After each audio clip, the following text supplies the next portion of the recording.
أخي الحبيب، اعلم جيدا أن التقدير الحقيقي لا يأتي من الناس، ولكن يأتي من الله سبحانه وتعالى.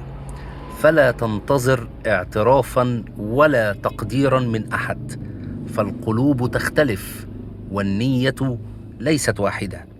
وأحيانا يبعد الله أشخاصا من حياتك ليس عقابا لك، بل حماية لك، لأنه يرى ما لم تراه عيناك، وسمع ما لم تسمعه أذنيك. فاشكر الله سبحانه وتعالى على الغياب كما تشكره على الحضور، فبعض القرب يؤذي وبعض البعد رحمة.